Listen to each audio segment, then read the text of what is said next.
It's, do you have enough time to do it? And do you have the bandwidth to do it? So if you really want to protect time for the things that matter most, you've got to have everything in your awareness so that you can make the right decision. I think too many people will say yes to something and then lose track of it. And then before you know it, they're late on something, or they forgot about something, and then they're apologizing for that and realizing that they're behind. And once they get into that reactive cycle, it's really hard to get back up on track unless you have a system to help you streamline all of it. So I think what matters the most is being able to get that focus back. And that's what our system will help people do. You know? Yeah, I like that aspect of having a clearer sense of the entire picture and not being so like having the 30,000 foot view, so to speak. Your business's success depends on relationships with customers, relationships with employees, and relationships with stakeholders. What do they all have in common? They're all human. Because no matter if your business is B2B or B2C, it's really H to H, human to human. Welcome to the Human Connection Podcast. I'm your host, Carl Ponto. Each week, I'll bring you stories, insights, and practical advice from experts that you can apply to your growing company and daily life. This week, I'm excited to connect with Leslie Shreve.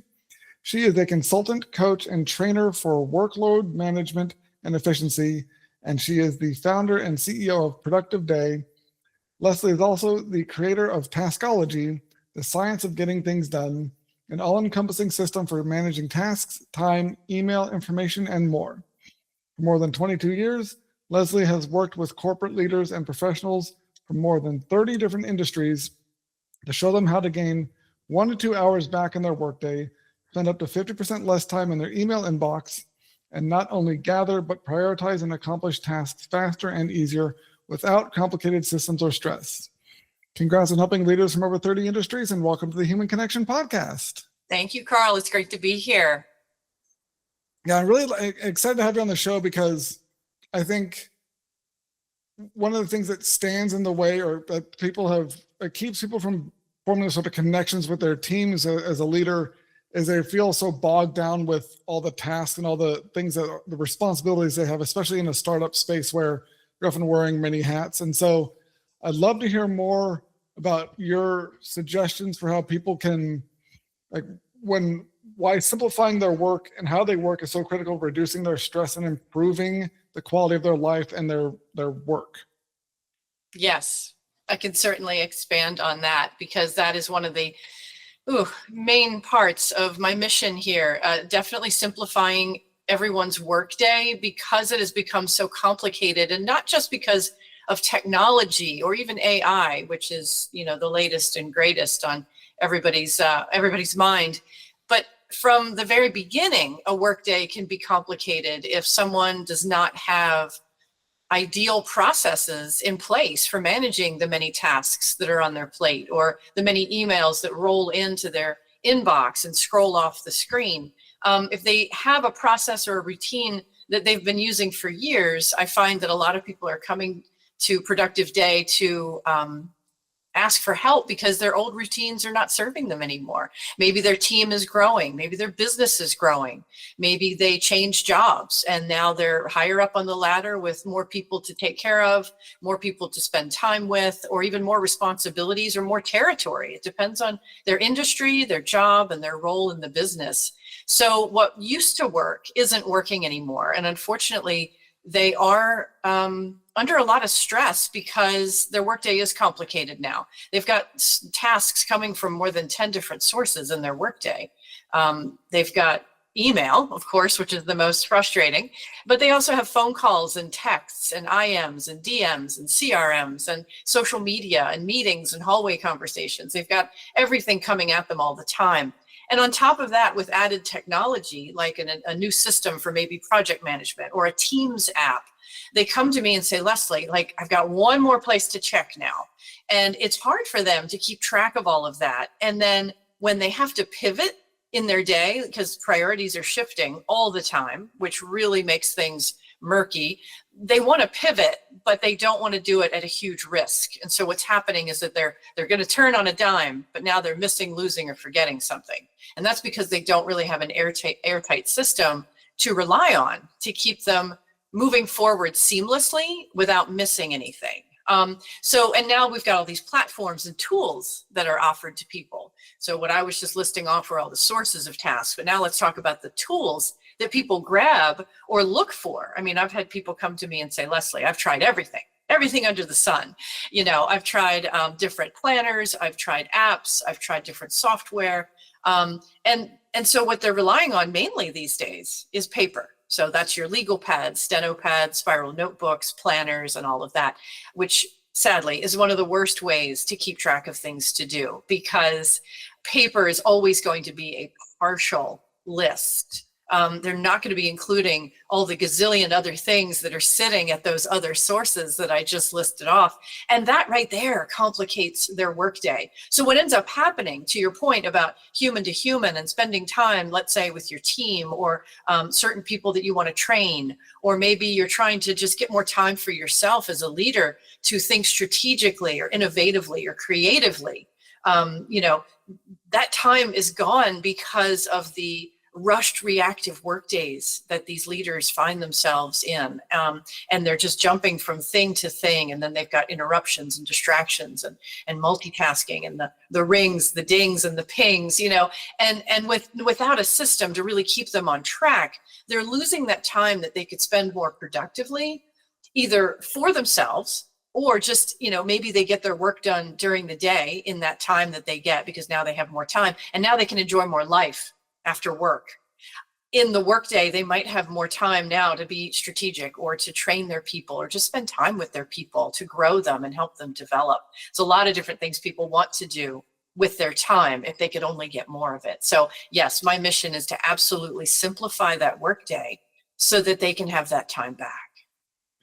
Yeah, I think one of the key things that I was thinking about as you were talking about all the different tools and distractions and alerts and stuff, is that I think the people and a lot about the marketing says, oh, if you have this problem, add this other thing to your life, add this other thing to your life.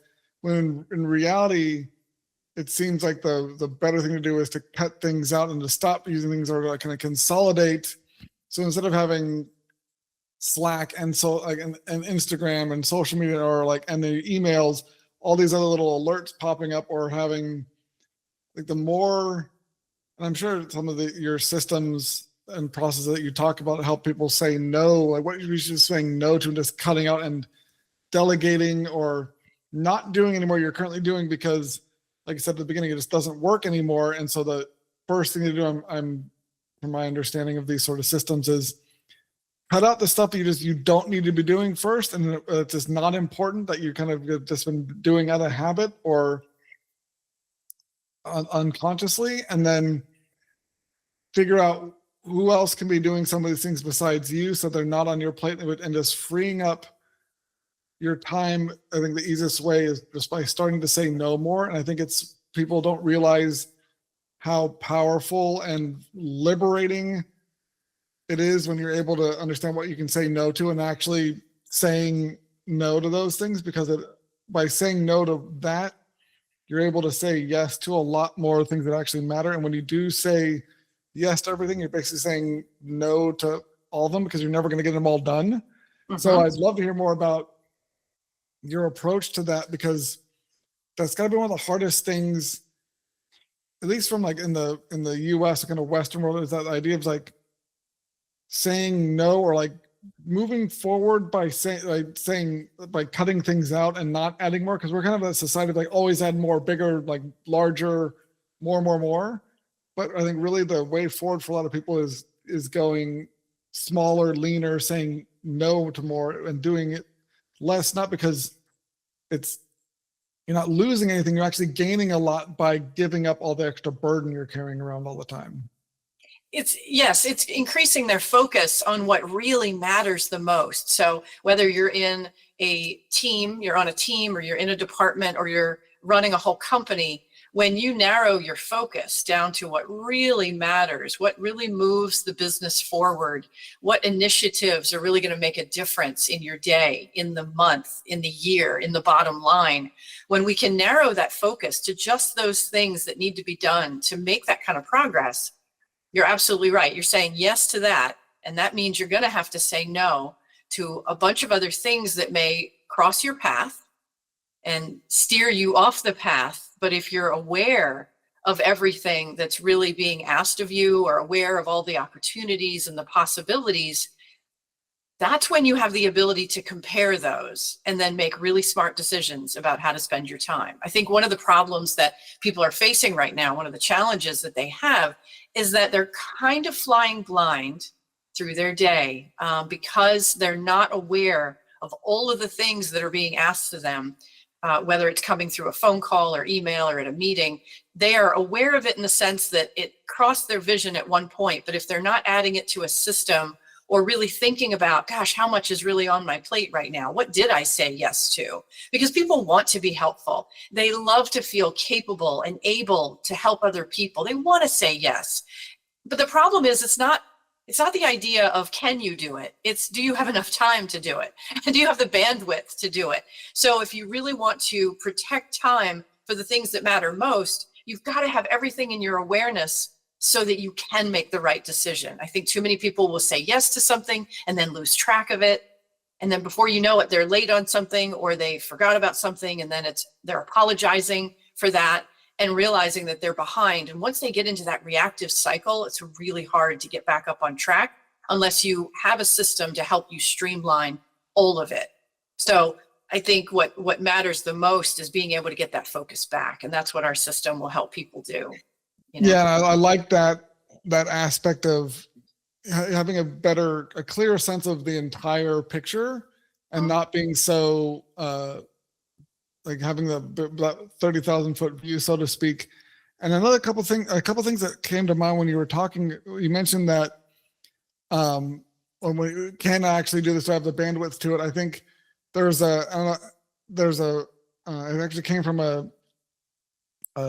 Twitch streamer who I watch a lot, and it's people that are watching will suggest he does something or change a thing in the game he's playing, but he has this great question. He said, okay, don't just say, if you're gonna, it's like a card game where you have a certain number of cards you can have in a deck. And he said, oh, you should add this card. He said, well, if you want me to add a card in, what should I take out to make room for it? And so the same thing works well with, if I'm going to take on this task, what am I not going to do, or what am I going to cut out to make room for it, and not just keep adding, because I can't just keep adding stuff in. So if you're going to suggest something that I take on this other task, what do you want me to not do instead to make room for this so that you're not overwhelmed? And I think that works well for leaders, for themselves, but also for any employee. If someone can, hey, can you handle this for me? Okay, I can, but I'm working on these are the tasks for the day. What do you want me to not do in order to handle what you're just asking me? And one, that's good because it protects your own capacity and your sanity and your stress, but also it gives the person making the request a chance to think, okay, is this really as important as what they're already doing? And it adds more thought, like you said, to the decision-making process. Mm-hmm. And that's, I think, a key step that a lot of people aren't doing, is that extra, is this really necessary? How important is this compared to what we're already doing? Is this really moving us in the way we want to go compared to what this person's already doing, what I'm already doing? Yes. And there's also, I think, that element of understanding, if you don't have a system, a lot of these tools that have all these alerts and stuff, they're designed to hook you emotionally and keep you engaged with them for their own benefit, and often at your own expense. And if you don't have a system to manage those things, and you're not necessarily aware of how you're being manipulated by them, it's very easy to get your attention stolen or basically too focused on the wrong things, because they're designed to manipulate your brain with dopamine and all those things to keep you hooked on those platforms. So I think I can see having a system knowing, okay, I'm having this structure you work in can help kind of buffer you from some of those siren songs of the alerts and the pop-ups and all the little chimes and stuff that can be otherwise huge time sucks if you're not available or not aware of them. Exactly. And in our system, we do away with all of the notifications. None of them are actually necessary. Those notifications are push notifications, and they're pushing at you all day long, which we want to alleviate entirely, because when we build, for instance, our Task-ology task list that has everything on it, we're flipping the script on that and you're going to be looking at it all day and pulling from it. You don't want those pushing at you. I mean, calendar reminders are great. That's great. That's for the calendar. We love that. We have 0 reminders for task management. Absolutely not. And that's because the system is mission control. So we're looking at it all day long. You know, it's the one and only place where every task is that is planned out into the future. Now, like Eisenhower said, you know, the plan is great. We have to start with a plan, but it's instantly going to become obsolete because you're constantly going to be changing it and keeping it up to date. It's always got to stay up to date. And that's exactly what we do in Task-ology, so that we're pulling from it because we designed it. This is a list of things we said, this is what I'm going to do today. And you pull from it and you keep using it. And in using the system, it maintains itself. And then when you're able to, or if you have to turn on a dime and change your priorities or shift because something is on fire or it blew up, or you just have to, you know, do something different than you had planned, no worries. You know, this is not procrastination. This is reprioritizing. And it allows you to do that very, very quickly, but without missing, losing, or forgetting anything else. So they're able to keep their focus, pivot when they need to, but they don't have to be at the mercy of the rings, the dings, and the pings, because now they're in charge, not the manipulative notifications that you're talking about. Yeah. Yeah, and I think it's something that it seems like such a subtle change, but such a profound impact. Do you have a quick like case study of someone you've worked with it and how the impact it had on their life? And then I'd love to also know if, I think you said there's some free resources available, but you could like share some of those with at the end of the story. That'd be great. Sure. Yeah. I mean, generally when folks go through our system and they learn and they implement, everybody does so in the same pace, not the same pace, I shouldn't say that, in the same order, because we always start with task management and then have our discussions about time management and information management, and email is always at the end. So everybody kind of goes through the same process every single time. I'll give you a couple examples of some of the results that we get. Because when these executives come to me, they're usually a managing partner, maybe in a law firm or an accounting firm. It could be a CFO, a COO, a CEO, an EVP, small business owner. These folks are coming to say, I'm in too much of a rushed reactive workday. I'm not reaching my potential. I'm not hitting my targets and goals, and things are slipping through the cracks. I'm working nights and weekends. I want my time back, and I want to feel better about what I'm doing each day. So I know that I got stuff accomplished that I can feel good about. So when we design the task list, we're always doing that first. And for instance, with one of the managing partners of an accounting firm that I worked with, when we designed that for her, and she and I are building it together with everything that she needs to do or has to do or wants to do, you know, she was super excited about having everything all in one place. I think I hear that very often is, oh my gosh, I'm so excited now, it's all in one place. I do not have to check these millions of tools and places. Now, you do still have to check the sources and pull them away. These tasks have to come away from the source. But instead of checking all these places and checking all the tools that you might be using, you know, the big pads, little pads, spiral pads, steno pads, Post-it notes, whiteboards, Excel spreadsheets, Word documents, those are tools. They don't have to do that anymore. It all goes away. So you're still checking the source, but you're pulling it away. You're getting the voicemail off, you know, you're getting the text, that social media. You've got to check those. They're not going to go away, but you have to pull the tasks away from that. And once you get them all in one place, my clients tell me, well, now I feel relief. Now I feel empowered. Now I have clarity. And so everybody has a similar experience when they get that mission control going, and then now they don't have to check any other places. As an example, one of the clients came back to me, and he was head of a VP in construction. And he had 8 different legal pads for the 8 different projects that he was managing right now or at that moment. And so we consolidated that. Like, we consolidate everything for every single client because it's an A to Z step-by-step system, and it always goes the same way. And so when he consolidated those, I mean, he was over the moon because now he had single focus on it's not about all the projects he was doing. It's about which task needed to be done, no matter what project it's from. It's about when you're going to do it. today? Is it going to be today? Are you going to take that action on Friday or next week? It's not about the project. And that's why we never categorize tasks. So once he had that, one of his biggest complaints coming in was that he didn't have enough personal time for his family. So I remember him telling me that his wife was like, thank you for, giving me my husband back. And of course the kids were happy too, because now they get to spend more time with their dad. I did work with someone who was a head of pharmacy at a major hospital in our area in Baltimore. And she said, my husband wants to thank you for giving him his wife back. And so that always makes me smile. And I hear similar stories about how people are now able to take vacations. They have better sleep. They thank me for less stress. They have 1 to 2 hours back in their workday every day. These are all very common results. And everybody, though, they have a different story coming in. And it could be that they're in that sandwich generation where they've got to take care of aging parents and their kids, and their work is, going crazy, and they've got so much to manage at work, and somehow they're juggling it all. But, they're dropping some of those balls that they're juggling, and they don't want to do that anymore. So when we finish teaching the whole system and it's all implemented, our clients are getting down to 0 in the inbox. They know how to keep it that way because, of course, more is always rolling in. They can find their information quickly and easily. They don't have to spend too much time looking for things they know they have, but just can't find. And they're getting tasks accomplished faster and easier. Every task we create in the system is small and achievable. And that's what gives people that steady forward movement that they're looking for in their workday. And when they're implementing the whole system and they get that time back, now they can use that time more effectively at work, as we said earlier, working with their teams, maybe moving a back burner project forward. They're bringing that forward and getting that progress and really making a difference for the future of their company.